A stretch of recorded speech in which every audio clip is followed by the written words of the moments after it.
Just got home from a grueling business trip, found my key wouldn't work, and a stranger opened my door. We sold your apartment. Your sister deserves it more than you anyway, my mom snapped. They had no idea about the secret clause I'd hidden. I arrived home after a grueling month-long business trip, expecting nothing more than a hot shower and a good night's sleep in my own bed. Instead, I found my key refusing to turn in the lock. My heart pounded as I tried again. And again. Nothing. A sickening chill spread through my chest. Had the landlord changed the locks by mistake? Was this some kind of break-in? I knocked, then pounded. Finally, the door opened, revealing a woman in her 60s. A complete stranger. Yes, she asked, her expression wary. Who are you? My voice was tight with confusion. What are you doing in my apartment? Her lips pursed. I think there's been a misunderstanding, dear. This is my apartment. I bought it 3 weeks ago. The air left my lungs. No, that's impossible, she sighed. I think you should talk to your family. A cold dread settled over me as I pulled out my phone. Mom. The phone rang twice before she answered, her voice too casual. Oh, sweetheart. You're back.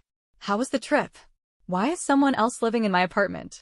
A pause, then a sigh. We had no choice. Your sister, she got into some trouble, and we had to help her. My grip on the phone tightened. What kind of trouble? Another pause. Then, soft, as if she thought it would lessen the blow, she owed some money, at a casino. The world blurred around me. You're telling me you sold my apartment to cover Jessica's gambling debts? We thought you'd understand, Mom said, her tone shifting to something defensive. You travel all the time. You barely use the place. And we needed to act fast, or they were going to hurt her. Blood roared in my ears. You had no right. We're family. The same old excuse. We have to look out for each other. I let out a sharp, bitter laugh. No, Mom. You look out for Jessica. Always Jessica. I hung up before she could say another word. They had no idea what they had done. No idea about the legal clause I had included in the contract. No idea that the sale was, in fact, illegal. I wasn't just going to get my home back. I was going to make them pay. The beginning of the end. I stood in front of the building that used to be mine, staring up at the windows that once held my life. My throat was dry, my pulse hammering in my ears. I tried to take a deep breath, but it felt like I was inhaling glass. My apartment was gone. My home, the only place I had ever truly felt safe, sold behind my back. I clenched my fists, my nails digging into my palms so hard it almost hurt. I needed proof. With shaking hands, I pulled out my phone and scrolled through my emails. I had kept everything, the contract, the mortgage statements, the notarized agreements. I swiped faster, my eyes darting over every attachment until I found it. The clause, a safety net I had insisted on when I first signed the contract. Any sale required my explicit, notarized approval. Without it, the transaction was void. My fingers tightened around the phone. Got you. I hit dial on Matt's number. Pick up, pick up, pick up. After 2 rings, he answered. Dude, it's 9 in the morning. What's on fire? My apartment, apparently, I snapped. Or at least it might as well be, because my parents just sold it without telling me. Silence. Then, a slow inhale. They did what? You heard me. I was pacing now, my free hand running through my hair as I tried to keep myself from punching the nearest wall. They forged my signature, Matt. Sold my place to cover Jessica's gambling debts. Matt swore under his breath. Please tell me you have something in the contract. I do. I opened the PDF and highlighted the clause. Explicit notarized approval. No exceptions. The sale is invalid. Another beat of silence. Then Matt let out a dark chuckle. Oh, that's beautiful. Tell me I have a case. Oh, you don't just have a case. He sounded almost giddy now. You have a nuclear bomb. Send me everything. Now. I forwarded the documents before he could finish speaking. My hands weren't shaking anymore. Now I had control. As I stood there, waiting for Matt's reply, memories came rushing back. Jessica had always been the golden child. The one who could do no wrong. I could already hear Mom's voice in my head, the same condescending tone she always used when she tried to justify their nonsense. Sweetheart, Jessica just needs a little more help than you. You've always been so independent. Independent. What she really meant was, we know you'll survive. So we'll keep sacrificing you for her. I thought of my 5th birthday, the bright red bicycle I had dreamed of for months. The one I barely had for a week before Jessica whined that she wanted it. And just like that, it was hers. You're the big sister. Let her have it. I thought of high school, the awards I brought home, the competitions I won.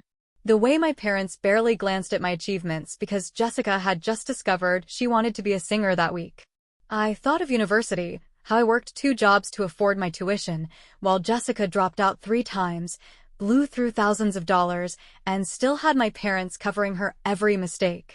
Every time, it was the same story. And now? They had taken my home. They had underestimated me. And that was their biggest mistake. First strike. My phone buzzed.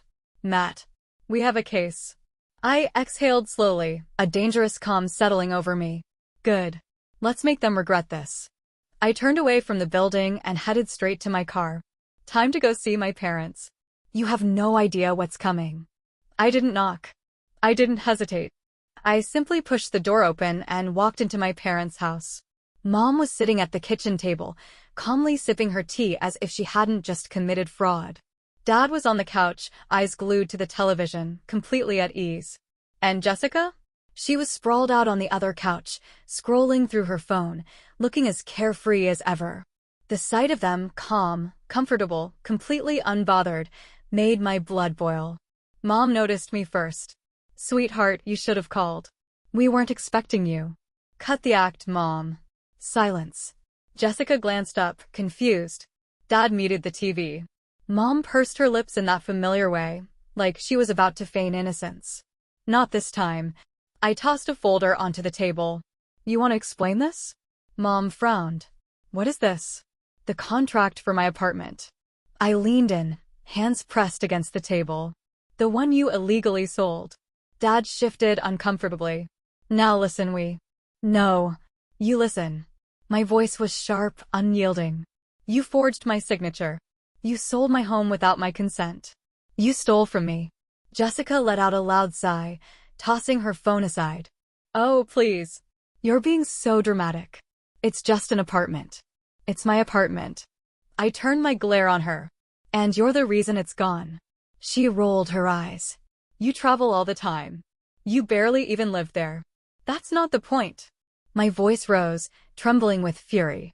You were drowning in debt because of your own choices, and instead of making you deal with it, they stole from me to bail you out. Again, Jessica scoffed, crossing her arms. They didn't steal. They helped. That's what family does. I let out a bitter laugh. Family helps. I shook my head, incredulous.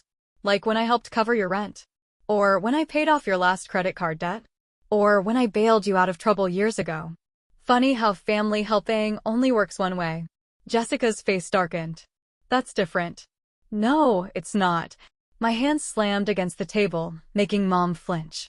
You don't get to keep making mistakes and expect me to clean up after you. Not anymore. Mom inhaled sharply. Watch your tone. I turned to her, eyes burning.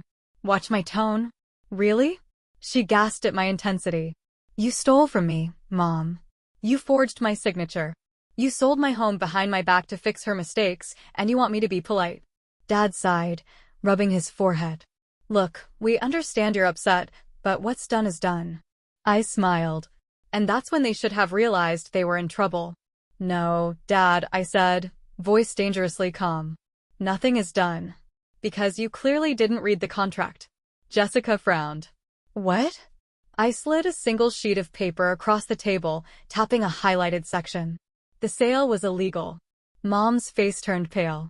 That's not possible. Oh, but it is. I grinned.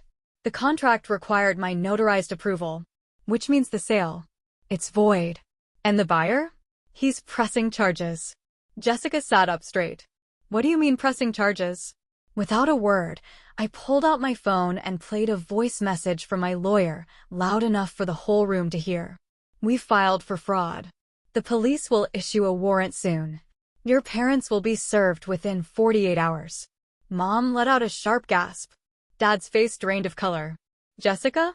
She looked like she was about to faint. No, No, Jessica jumped up, shaking her head. You wouldn't do this to Mom and Dad. I stared at her, unflinching. I already did, and they'll have to face the consequences. Mom's voice trembled. Sweetheart, please, we didn't mean to. Save it. I grabbed my folder and turned toward the door. I'll see you in court. And with that, I walked out, leaving them to deal with the consequences of their own betrayal. I stepped outside into the cold night air, inhaling deeply as the noise inside faded behind me.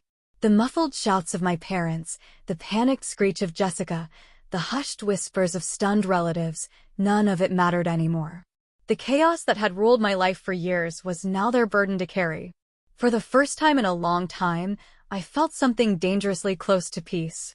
My hands still trembled slightly from the adrenaline, my heart pounded in my chest, but the storm inside me had settled. I walked slowly to my car, each step feeling heavier than the last.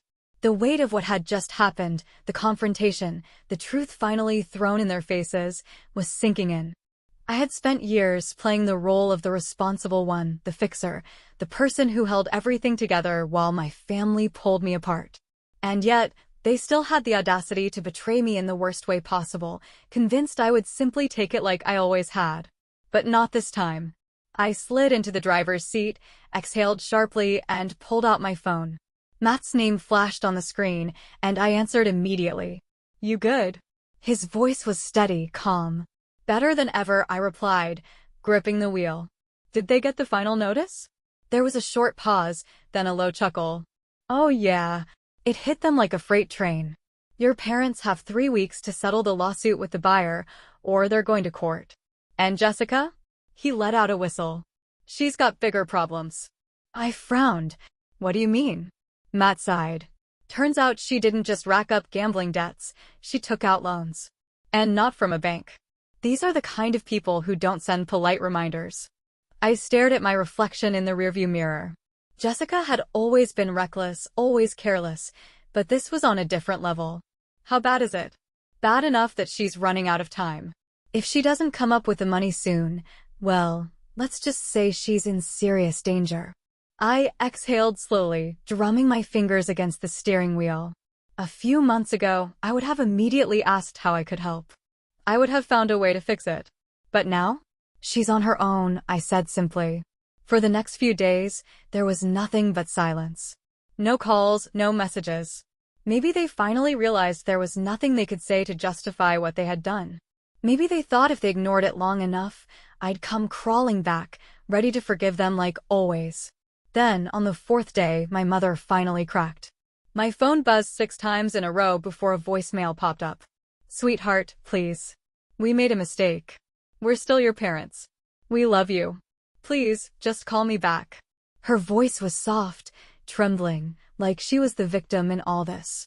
I stared at my phone for a long moment before setting it down, unread.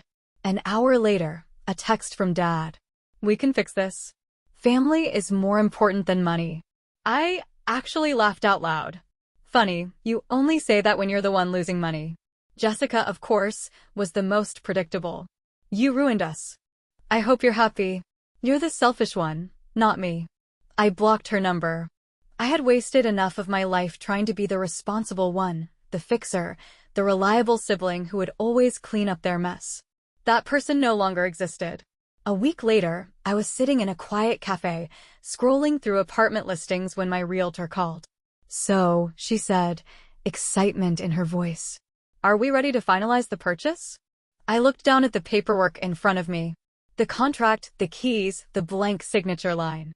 I had spent my whole life sacrificing for people who would never do the same for me. And now, for the first time, I was putting myself first. I picked up the pen and signed my name. Let's do it. 2 weeks later, I stood in the doorway of my new apartment, a fresh set of keys in my hand. It was modern, spacious, with floor-to-ceiling windows overlooking the city. A fresh start. A life that was mine. I walked inside, ran my fingers over the kitchen counter, let my eyes wander over the empty space that would soon be filled with new memories, my memories, built without them. A month passed. I heard nothing from my family. Then, late one evening, an email arrived from an old family friend. Subject: Have you seen this? Attached was a news article. Local couple faces fraud allegations after illegal property sale. Daniel and Margaret Carter, longtime residents of Oak Ridge, are currently under legal scrutiny following allegations of fraudulent real estate transactions. Sources confirmed that the couple illegally transferred ownership of their eldest child's property without consent, leading to financial and legal consequences. I leaned back in my chair, rereading the words.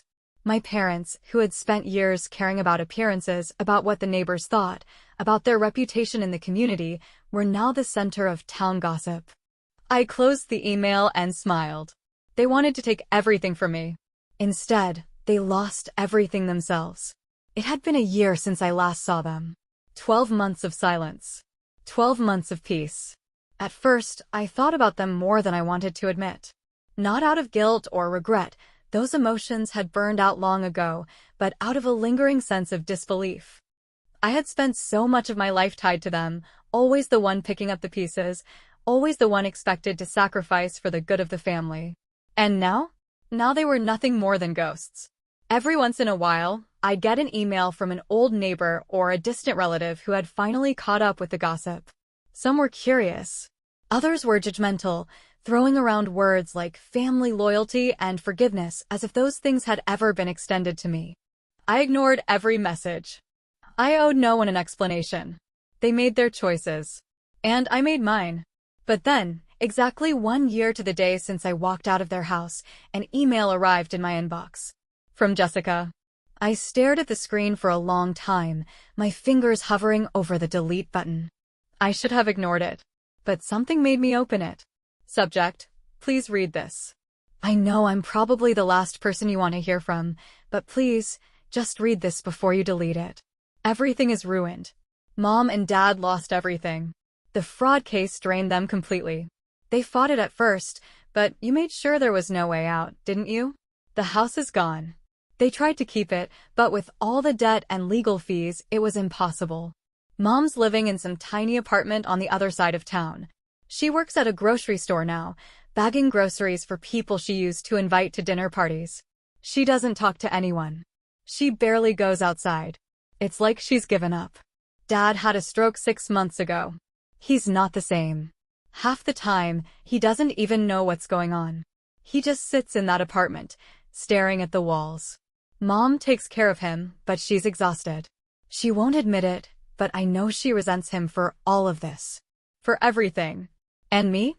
You already know what happened to me. I lost everything too. My car, my credit, my job. The people I owed money to didn't just go away. You knew that, didn't you? You knew what was going to happen to me, and you didn't even warn me. I paused, rubbing my temple. Warn her? Warn her about what? That she was reckless? That she had spent years gambling away her life and expecting someone else to clean up the mess? She had been warned 1,000 times. You got everything you wanted. You won. We lost. Are you happy now? Happy? I stared at the word, turning it over in my mind. I wasn't happy about what happened to them. I wasn't unhappy either. I felt nothing. Jessica had spent her entire life running from responsibility, and now she was finally forced to face the consequences of her actions. My parents had spent their lives taking and taking, convinced that I would always be there to give. Now, with nothing left to steal, they had fallen apart. It was never about winning for me. It was about freedom. I don't expect you to forgive me.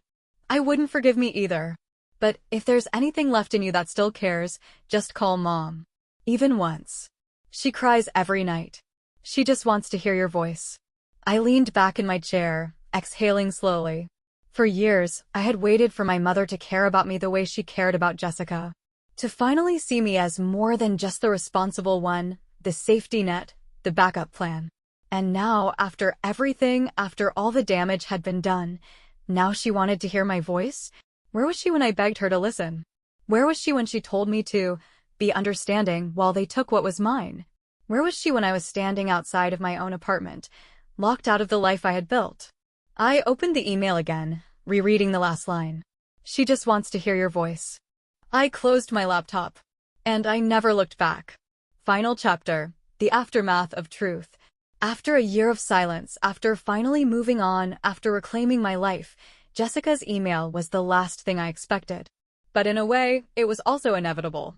People like her, like my parents, never truly change. They only reach out when they need something. And now, after everything, they wanted me to fix their lives again. I didn't respond. But the message stayed with me. Later that night, I did something I hadn't done in months. I logged into Reddit. The post I had made a year ago, the one detailing everything they had done to me, was still there, buried under thousands of new stories. Curious, I scrolled through the comments. Positive comments, the people who understood. You did the right thing. They stole from you, and they paid the price. You owe them nothing. This was the most common sentiment, and it was reassuring to see. People who had been through similar things, who had also been the scapegoat in their families, understood exactly why I walked away. I love how you handled this. You didn't just get revenge, you got justice. And you got your life back. Justice. That was the word that stuck with me the most. I hadn't done any of this out of spite. I hadn't gone after them for the sake of revenge. I simply refused to let them keep taking from me. For the first time in my life, I chose myself. The best part? They did it to themselves. You didn't ruin them, they did that on their own. And that was the truth. I hadn't created their downfall. I had just stepped aside and let them fall on their own. Negative comments, the people who didn't get it. Of course, not everyone saw it that way. But they're your family. How could you just let them suffer like that? Simple. They let me suffer first. When I was struggling, when I needed their support, when I was standing outside my own apartment with nowhere to go, where were they? Now that the tables had turned, they suddenly wanted compassion? That's not how life works. You could have just helped them out a little. They were desperate. They weren't desperate when they stole from me. They weren't desperate when they forged my signature. They weren't desperate when they sold my home without a second thought. They were only desperate when they got caught. You're just as bad as them for letting them suffer. This was the comment that almost made me laugh. If walking away from people who stole from me made me a bad person, then so be it. I would rather be bad and free than be good and miserable. Final thoughts. After reading through the comments, I closed my laptop and sat in silence for a long time. There was a time when I would have agonized over these words. When I would have felt the need to justify my actions, to explain myself over and over again to people who would never understand. But now? Now I didn't care. I had my life back. I had peace. And no matter what anyone thought, I wasn't going back.